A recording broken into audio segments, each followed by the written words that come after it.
Good morning student. आज हम हिंदी की पाठ्य पुस्तक बसंत बाग 3 कल पाठ 4 दीवानों की हस्ती कविता का सार व पद्यांश सहित व्याख्या करेंगे। इस कविता के रचयिता श्री भगवती चरण वर्मा जी हैं। सबसे पहले मैं कविता पढ़ती हूँ जो इस प्रकार है। हम दीवानों की क्या हस्ती है, आज यहाँ कल वहाँ चले, मस्ती का आलम साथ चला, हम धूल उड़ाते जहाँ चले। आए बनकर उल्लास अभी, आंसू बनकर बह चले अभी, सब कहते ही रह गए अरे, तुम कैसे आए कहाँ चले। किस ओर चले यह मत पूछो, चलना है बस इसलिए चले, जग से उसका कुछ लिए चले, जग को अपना कुछ दिए चले। दो बात कही दो बात सुनी, कुछ हंसे और कुछ रोए, छक्कर सुख दुख के घूंटों को हम एक बाब से पिए चले। हम भिखमंगों की दुनिया में स्वच्छंद लुटाकर प्यार चले, हम एक निशानी सी उर पर ले असफलता का भार चले। अब अपना और पराया क्या, आबाद रहे रुकने वाले, हम स्वयं बंधे थे और स्वयं हम अपने बंधन तोड़ चले। बच्चों, यह कविता तब लिखी गई थी जब यह हमारा देश अर्थात भारत पराधीन था। इसमें कवि ने इस भूमि पर न्यौछावर होने वाले नौजवानों के बारे में बताया है कि उनका जीवन मस्ती से भरा हुआ था। उनके मन में क्या चल रहा था, अर्थात एक ओर वह अपने अस्तित्व को नकारते हैं और दूसरी ओर अपने अस्तित्व को महत्व भी देते हैं, जो उनकी मस्ती का उदाहरण है। यही इस कविता में बताया गया है। अब मैं एक एक करके पद्य पढ़कर उनकी व्याख्या करूंगी जो इस प्रकार है। पहला पद्य। हम दीवानों की क्या हस्ती है, आज यहाँ कल वहाँ चले, मस्ती का आलम साथ चला, हम धूल उड़ाते जहाँ चले। इसमें कवि ने बताया है कि संसार के कष्टों से बेफिक्र रहने वाले, अपनी खुशियों की दुनिया में मस्ती पूर्वक जीने वाले लोग संसार से कहते हैं कि उनकी हैसियत है ही क्या, वे कहीं भी एक जगह पर टिकने वाले नहीं हैं। अपनी खुशियाँ बांटते हुए वे आज यहाँ हैं तो कल कहीं और होंगे। वे मस्ती में डूबे जहाँ जहाँ भी जाते हैं, खुशियों का संसार उनके साथ चलता है। अब बेटा दूसरा पद्य। आए बनकर उल्लास अभी, आंसू बनकर बह चले अभी, सब कहते ही रह गए अरे, तुम कैसे आए कहाँ चले।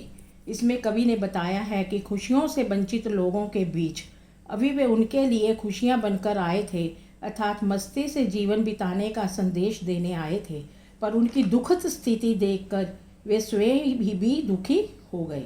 वे लोग उनको जाता देखकर पूछने लगे कि तुम किस उद्देश्य के लिए आए थे और इतनी जल्दी कहाँ चल दिए।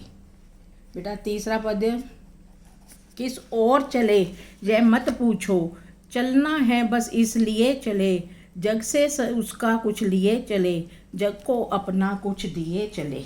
इसमें कवि ने बताया है कि खुशियों से वंचित दुनिया में जीने वालों के पूछने पर कि वे लोग किस ओर जा रहे हैं और और उनकी मस्ती से दीवाने कहते हैं कि यह मत पूछो कि हमें किधर जाना है। जीवन ठहरने का नहीं बल्कि चलने का नाम है, इसलिए हम खुशियाँ बांटते चलते जा रहे हैं। अगला बेटा। दो बात कही दो बात सुनी, कुछ हंसे और कुछ फिर रोए, छक्कर दुख सुख के घूंटों को हम एक बाब से पिए चले। इसमें कवि ने कहा है कि उनकी बातें सुनी तथा अपनी बातें भी उन्हें सुनाई, उनके दुख दूर करने का प्रयास भी किया, उनके साथ अपनी खुशियाँ बांटी, उनके सुख दुख में सम्मिलित भी हुए, अर्थात हम समान भाव से उनके सुख दुख में शामिल हो गए। अगला बेटा अगला पद्य है। हम भिखमंगों की दुनिया में स्वच्छंद लुटाकर प्यार चले, हम एक निशानी सी उर पर ले असफलता का भार चले। इसमें कवि ने बताया है कि खुशियों से हीन अभावों की दुनिया में भिखमंगों जैसा जीवन बिताने वाले लोगों के बीच उन्होंने अपना प्यार उन्मुक्त रूप से लुटाया। अपनी खुशियाँ बांटने के बाद भी वह उन लोगों के अभावग्रस्त जीवन को पूरी तरह खुशहाल नहीं बना सके। उनके जीवन को वह अपने जीवन जैसा मस्ती से भरपूर नहीं बना सके। इसी असफलता को वह अपने हृदय पर अमिट निशानी के रूप में अंकित कर चल पड़े। छठा व अंतिम पद्य है।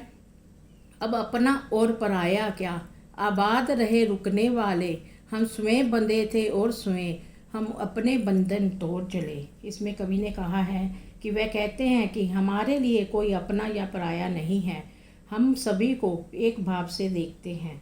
वे कहते हैं कि हमारी अभिलाषा है कि जो यहाँ रुककर जीवन व्यतीत कर रहा है वह वहीं पर हंसता और फलता फूलता रहे, उनका जीवन खुशियों से भरपूर हो। हमने अपने लिए ये बंधन स्वयं बनाए थे और अब हम इन बंधनों को तोड़कर जा रहे हैं, जिससे यहाँ रहने वालों को मस्ती और खुशियों का संदेश देते हुए उनके जीवन में खुशियाँ भर सके। बच्चों, यह तो था इस कविता का सार। अब हम इस कविता में आए नए शब्द करेंगे जो इस प्रकार है। नए शब्द। नंबर 1 दीवानों। अगला है बेटा हस्ती, मस्ती, उल्लास, आंसू, हंसे, गूंटों, भिखमंगों, स्वच्छंद, स्वयं, बंधन, बंधे। ये तो थे नए शब्द, ये आपने कॉपी में भी करने हैं। हमारा आज का पाठ यहीं समाप्त हुआ। धन्यवाद।